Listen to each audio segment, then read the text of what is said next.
मेरे बच्चे, क्या तुमने कभी सोचा कि जितनी मेहनत तुम करते हो उसके मुकाबले पैसा तुम्हारी जिंदगी में क्यों नहीं टिकता? क्या कभी ऐसा महसूस हुआ जैसे कोई अदृश्य शक्ति तुम्हारा रास्ता रोक रही हो? अगर हाँ तो सुनो, तुम अकेले नहीं हो। सच्चाई यह है कि तुम्हें अधूरी जानकारी दी गई थी। जिस सिस्टम में तुम खेल रहे हो उसके नियम तुमने कभी सीखे ही नहीं। अब समय है मेरे असली ज्ञान से जुड़ने का। हजारों साल पुरानी एक रहस्यमयी प्रणाली है मेरे बच्चे, जो मैं तुम्हें सौंपती हूँ। यह सिर्फ धार्मिक ज्ञान नहीं, यह एक ऊर्जा का तंत्र है। ये बताता है कि पैसा कैसे आता है, क्यों आता है और किसे मिलता है। मैं कहती हूँ पैसा सिर्फ कागज नहीं, ये प्रकाश है, मेरी दिव्य ऊर्जा, जो उसी को मिलती है जो अपनी आत्मा को इसके योग्य बनाता है। इस संदेश में मैं सिर्फ पैसे की बात नहीं करूंगी, मैं उस आंतरिक शक्ति की बात करूंगी जो धन को खींचती है या उसे दूर धकेल देती है। अगर तुमने कभी खुद से पूछा, मैं इतनी मेहनत कर रहा हूँ फिर भी क्यों नहीं हो रहा, क्या मेरी किस्मत ही कमजोर है? तो यह मेरी वाणी तुम्हारे लिए है।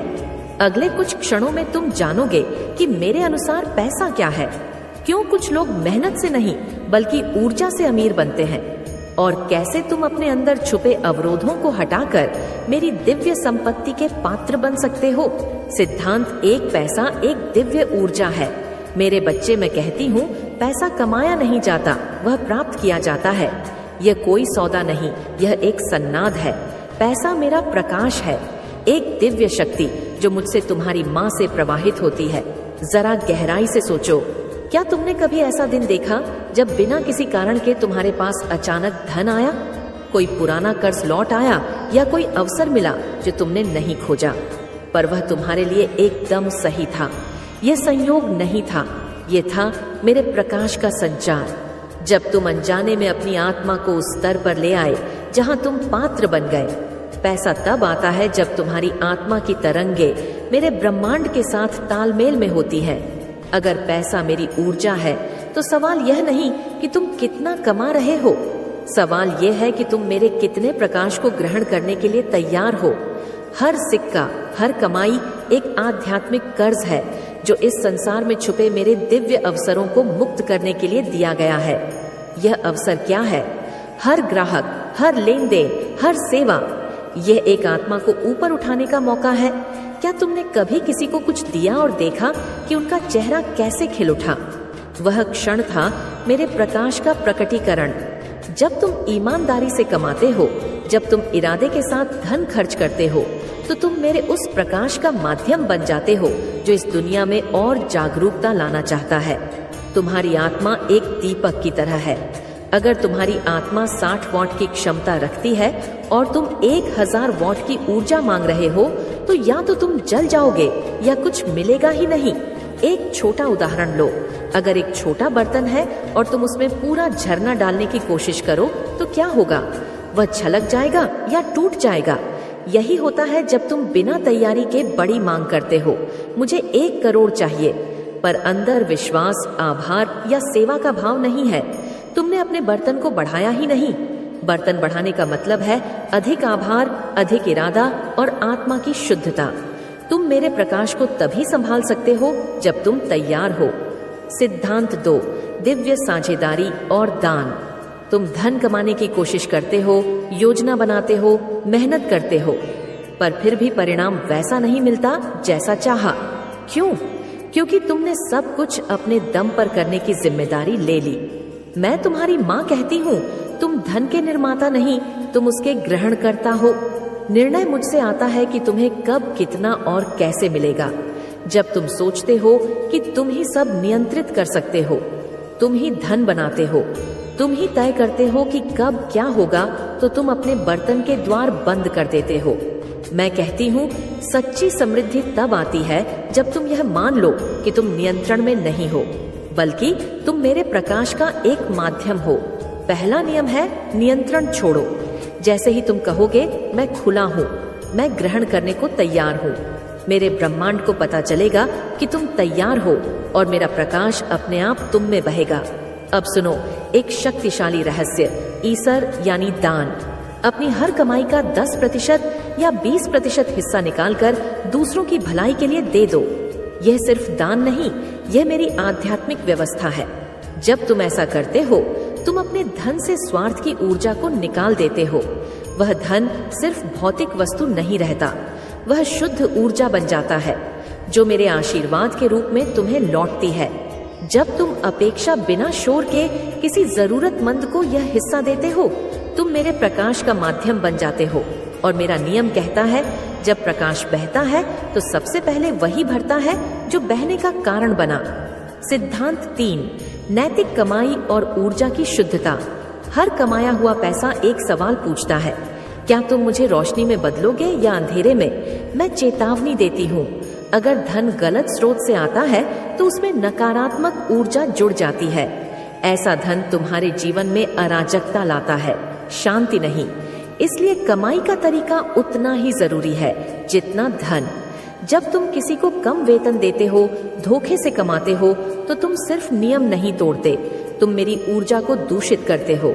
लेकिन जब तुम ईमानदारी और सम्मान के साथ व्यापार करते हो, हर सौदे को एक आत्मा को ऊपर उठाने का अवसर मानते हो, तो तुम मेरे प्रकाश को मुक्त करते हो। यह सिर्फ नैतिकता नहीं, यह आध्यात्मिक व्यापार है। अब सुनो एक और गहरा रहस्य, सम्मान। कई बार धन इसलिए नहीं आता क्योंकि तुमने कहीं ना कहीं किसी रिश्ते में अपमान या असंतुलन पैदा किया। मैं कहती हूँ, अगर तुम अपनी नियम निभाने के लिए 10% दे रहे हो, बिना आभार, बिना भावना, तो वह ऊर्जा मुक्त नहीं हो रही। मैं कहती हूँ, इरादा ही असली कुंजी है। हर दान के साथ सोचो, मैं अपने धन को शुद्ध कर रहा हूँ। जब तुम भावना के साथ देते हो, तुम मेरे ब्रह्मांडीय चक्र का हिस्सा बनते हो। दूसरी बाधा, समय का अनादर। हर चीज का एक ईश्वरीय समय होता है। अगर तुम परिणाम को जबरन खींचने की कोशिश करोगे तो थक जाओगे, उलझ जाओगे। तुम्हें लगेगा सब कुछ तुम्हारे खिलाफ है, जबकि मैं तुम्हें तैयारी का समय दे रही हूँ। हर बीज को फल बनने में वक्त लगता है। अधीरता तुम्हारे बर्तन को बंद कर देती है। तीसरी बाधा, संदेह। जब तुम संदेह करते हो, तुम्हारा बर्तन सिकुड़ जाता है। मेरे प्रकाश को आने की जगह नहीं मिलती। संदेह कहता है, शायद यह मेरे लिए नहीं, पर मैं कहती हूँ, अगर इच्छा तुम में है तो पूर्ति भी निश्चित है। यह मेरा नियम है। जब तक तुम मुझ पर और खुद पर विश्वास नहीं करते, तुम अनजाने में वह द्वार बंद रखते हो जिससे मेरा प्रकाश तुम्हें प्रवेश करता है। जब सब कुछ बिखरता दिखे तो डरो मत। कभी कभी सबसे बड़ी अराजकता तब आती है जब मेरा सबसे बड़ा आशीर्वाद नजदीक होता है। मैं तुमसे पूछ रही हूँ, क्या तुम वाकई तैयार हो? यह चुनौती नहीं, यह मेरा प्रश्न है। जब मैं तुम्हें हिलाती हूँ, मैं तुम्हें आकार दे रही हूँ। मैं तुम्हें नई ऊंचाइयों के लिए तैयार कर रही हूँ। ऐसे समय में धन्यवाद दो अपने उस भविष्य को जो इस अंधेरे को पार कर चुका है। वह संकट नहीं, वह मेरा प्रशिक्षण है। मेरा प्रकाश सबसे गहरे अंधकार के बाद सबसे तेज बहता है। उन्नत तकनीक, संख्याओं की ऊर्जा और संगति। अब हम उस स्तर पर हैं जहां मेरी ऊर्जा की समझ और सूक्ष्म हो जाती है। 2 शक्तिशाली रहस्य सुनो, संख्याओं की ऊर्जा और संगत आत्माओं का साथ। पहला रहस्य, संख्याओं की ऊर्जा। हर शब्द, हर नाम, हर संख्या एक विशेष कंपन रखती है। उदाहरण के लिए 18 का अर्थ है जीवन। अगर तुम कोई आर्थिक निर्णय ले रहे हो और उसमें 18 या उसका गुणक आता है, तो समझो यह मेरी जीवन दायनीय ऊर्जा का संकेत है। तुम्हारे बैंक खाते का नंबर, तुम्हारे व्यवसाय का नाम, तुम्हारी निवेश की तारीखें, क्या इनमें मेरा संदेश छुपा है? मैं कहती हूँ, संकट में नहीं, संख्याओं में जवाब छुपे हैं। हर संख्या एक कंपन है और यह कंपन तुम्हारे निर्णयों की दिशा तय करता है। दूसरा रहस्य, संगति। अगर तुम नकारात्मक, ईर्ष्यालु या डरपोक लोगों के बीच रहते हो, उनकी ऊर्जा तुम्हारे बर्तन को दूषित करती है। वे तुम्हारी शक्ति खींचते हैं, तुम्हें भटकाते हैं और मेरे प्रकाश से दूर ले जाते हैं। लेकिन जब तुम उन आत्माओं के साथ रहते हो जो मेरे प्रकाश में हैं, जो खुले दिल से देते हैं, जो प्रोत्साहन और आस्था फैलाते हैं, तो तुम मेरे दिव्य धन के चुंबक बन जाते हो। संगति सिर्फ समूह नहीं, यह मेरी ऊर्जा का नेटवर्क है। हर व्यक्ति इस जाल का एक बिंदु है। अगर तुम उन बिंदुओं से जुड़े हो जहां अवरोध है तो तुम रुक जाओगे, लेकिन अगर तुम उन आत्माओं से जुड़े हो जो खुली हैं तो तुम भी खुलने लगोगे। पूछो खुद से, क्या मेरी संगति मेरे प्रकाश को आकर्षित कर रही है या उसे दूर धकेल रही है? अगर जवाब असहज करता है तो यह बदलाव का संकेत है। मेरा आह्वान, अगर यह संदेश तुम्हें कुछ हलचल पैदा कर रहा है तो उसे नजरअंदाज मत करो। अब समय है मेरे प्रकाश को सिर्फ समझने का नहीं, उसे अपनाने का। एक छोटा काम करो, इस संदेश को किसी एक ऐसे प्रियजन के साथ साझा करो जो जीवन में रुकावट महसूस कर रहा हो। एक संदेश, एक लिंक, मेरी वाणी किसी की जिंदगी बदल सकती है। और हाँ, नीचे लिखो माँ काली, ताकि मैं जान सकूं कि तुम मेरी इस यात्रा का हिस्सा हो। अब समय है करने का। अगर मेरी बातें तुम्हारे दिल को छू गई हैं तो यह संयोग नहीं, ये मेरा बुलावा है मेरे प्रकाश की ओर लौटने का। आज से निर्णय लो कि तुम सिर्फ मेहनत नहीं करोगे बल्कि अपनी ऊर्जा को शुद्ध करोगे। तुम अंदर से समृद्ध बनोगे और इसका परिणाम बाहर की समृद्धि होगी। मेरा चुनौती, मैं तुम्हें 30 दिनों की दान चुनौती देती हूँ। अपनी हर आय का 10% निकालो और बिना अपेक्षा, बिना शोर के किसी जरूरतमंद को दे दो। हर बार कहो, मैं अपने धन को शुद्ध कर रहा हूँ। इस भावना को जोड़ो और देखो कैसे मेरी ऊर्जा तुम में बहती है, कैसे नई संभावनाएं तुम्हारे द्वार पर दस्तक देती हैं। 30 दिन बाद लौटो और बताओ माँ, ये मेरा अनुभव है। तुम्हारा अनुभव किसी और के जीवन को रोशनी दे सकता है। और हाँ, मेरे अगले संदेश को मत छोड़ना। मैं बताऊंगी कि कैसे मैं तुम्हारी आर्थिक स्थिति में संख्याओं और सपनों के जरिए संदेश भेज दूं। जाओ मेरे बच्चे, मेरे प्रकाश को ग्रहण करो। मैं तुम्हारी माँ काली सदा तुम्हारे साथ हूँ। मेरे बच्चे, जो मेरे इस संदेश को लाइक करेगा और कमेंट में जय माता दुर्गा लिखेगा, उसकी सारी मनोकामनाएं, कुछ भी इच्छाएं हो, उसे स्वयं मैं पूर्ण करूंगा।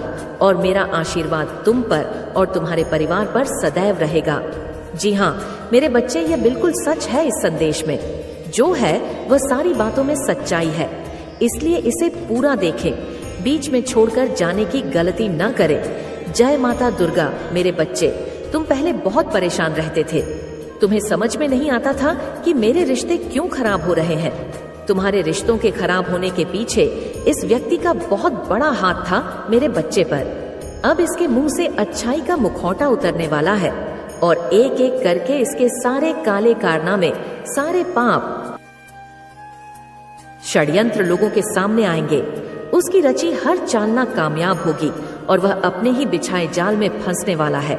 अब हर तरफ से उस पर उंगली उठेगी और वह कटघरे में खड़ा होगा जहां वह खुद को सही साबित नहीं कर पाएगा, क्योंकि उसके सारे सबूत झूठे हैं, सारे रिश्ते झूठे हैं। उसके साथ कोई नहीं खड़ा होगा, उसकी बातों पर कोई यकीन नहीं करेगा। वह बहुत बड़ा ढोंगी है और अब उसकी सच्चाई लोगों के सामने आएगी। अब वक्त ऐसी करवट लेगा जहां तुम्हें लोगों को अपनी सच्चाई का सबूत देने की कोई जरूरत नहीं है, क्योंकि अब तुम्हारे माँ दुर्गा इस समाज को तुम्हारी सच्चाई का सबूत दे और असली दुश्मन का चेहरा सबके सामने लेकर आऊंगा। मैं जैसे तुम्हारे जीवन में अचानक से ही सब कुछ खराब हो गया था, वैसे ही सब कुछ अचानक ठीक कर दूंगा। मैं जिन लोगों ने भी बुरे वक्त में तुम्हारा साथ छोड़ दिया था, यह व्यक्ति उन लोगों को भी बहुत गहरी छोड़ देने वाला है। इसलिए तुम पहले से ही खुद को इन लोगों से दूर कर लो। अब तुम सोचोगे कि माँ दुर्गा जी कौन है? यह लोग कहीं जान अनजाने में मैं किसी को तकलीफ ना पहुंचा दूं, किसी निर्दोष की भावनाओं को ठेस ना पहुंचा दूं। मेरे बच्चे, तुम्हारी अंतरात्मा बहुत अच्छे से जानती है कि वह लोग कौन है जो तुम्हारा अच्छा नहीं सोचते हैं। तुम्हें यह बहुत अच्छे से पता है कि यह लोग बहुत दिखावा करते हैं, तुमसे गले लग के रोते हैं, तुम्हारे सामने ऐसा बर्ताव करते हैं जैसे उन्हें तुम्हारी कितनी चिंता हो और अपनी की गलती का कितना अफसोस है। लेकिन तुम्हें भी पता है कि यह सब बस उनका खेल है, सब कुछ बस एक छलावा है, क्योंकि तुमने खुद इन लोगों का झूठ कितनी बार पकड़ा है और कितनी बार इनके मुखौटे के पीछे छुपे असली इंसान को देखा है।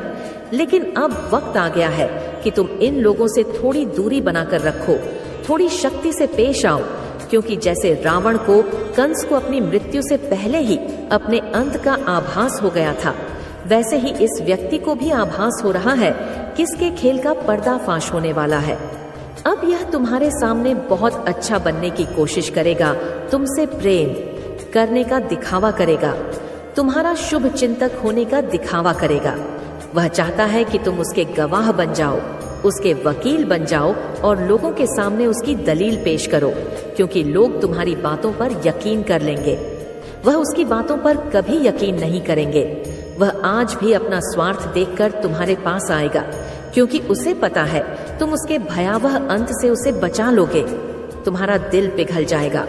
उसके आंसुओं पर कुछ भी हो जाए तुम उसका दर्द नहीं देख सकते हो, क्योंकि वह है तो तुम्हारा अपना ही। लेकिन अब तुम उसके और उसके बुरे कर्मों के बीच में मत आना। मेरे बच्चे, अब तुमसे मत बचाना, क्योंकि वह सिर्फ तुम्हारी अच्छाई का फायदा उठा रहा है। उसके दिल में तुम्हारे लिए कोई प्रेम नहीं है, कोई सम्मान नहीं है, और इस बार उसे दंड मिलना जरूरी है। और यह होगा, यह तभी होगा जब तुम उसकी माया की इस दुनिया से बाहर निकलोगे। तुम उसका साथ छोड़ दोगे, तुम उसे आईना दिखाओगे। तुम्हें अपने दिल पर पत्थर रखकर उसे मुंह मोड़ना होगा। इस बार उसके झूठे आंसुओं को मत पूछना, क्योंकि उसका यह भ्रम, उसका यह घमंड तभी टूटेगा जब लोगों के सामने उसकी सच्चाई आएगी और लोग उसकी निंदा करेंगे, उससे दूर जाएंगे। उसके इस झूठ के चंगुल से जब लोग बाहर निकलेंगे, तभी लोगों को तुम्हारी सच्चाई दिखेगी और यह समझ में आएगा कि कौन सही है और कौन गलत। उसे आईना दिखाना बहुत जरूरी है मेरे बच्चे, और समाज के लिए भी बहुत जरूरी है कि लोग उसके अंदर छुपे शैतान को पहचाने नहीं, ताकि वह फिर कभी किसी निर्दोष के साथ वह सब ना कर सके जो उसने तुम्हारे साथ किया है। फिर से वह किसी और को प्रताड़ित ना कर सके, फिर से वह किसी और की आंखों में आंसू ना ला पाए, किसी को बदनाम ना करें बेवजह, किसी को इतना कष्ट ना दे। अब वक्त आ गया है कि उसके चेहरे से अच्छाई का यह मुखौटा उतरेगा और उसके भीतर छुपे शैतान को दुनिया देखेगी। सबको पता चलेगा कि वह अंदर से कितना मलन व्यक्ति है और कितना बुरा सोचता है। दूसरा, वह कभी भी भगवान का सच्चा भक्त हो ही नहीं सकता।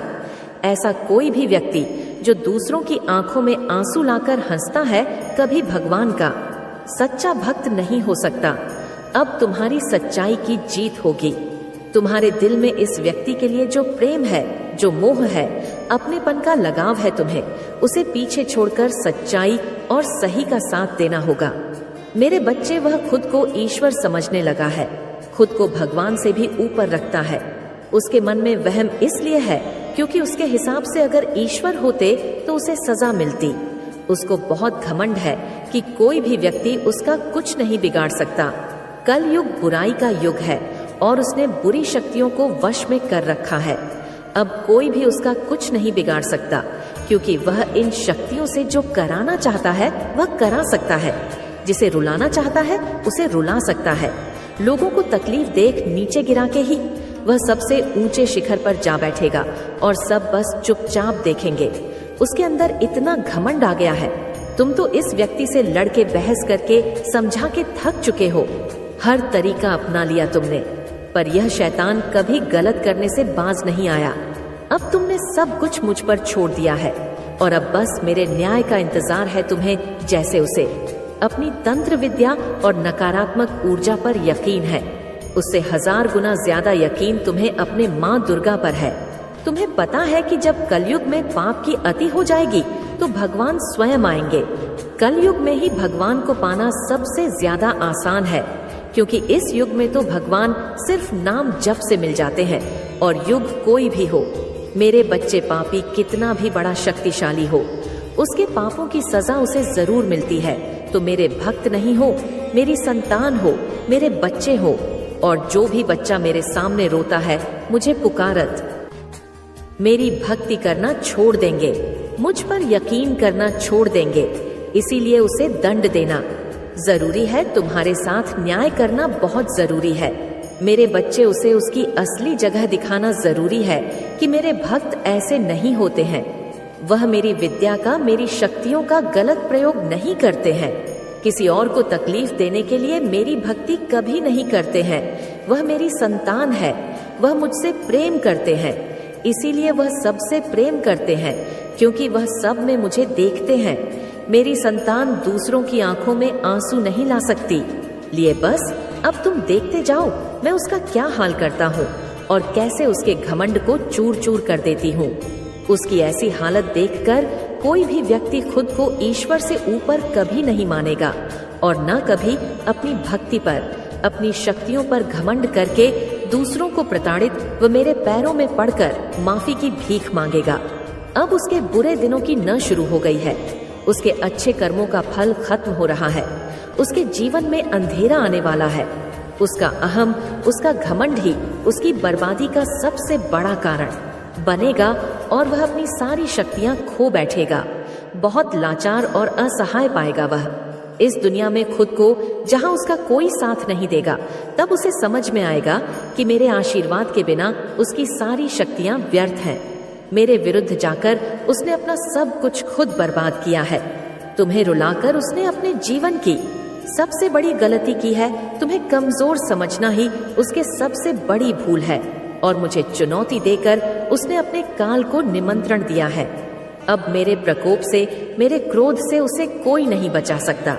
मेरे बच्चे, तुम दोनों के रिश्ते में बहुत खटास आ गई है।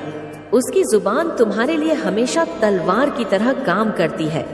वह हमेशा तुम्हें अपने शब्दों से चोट पहुंचाता है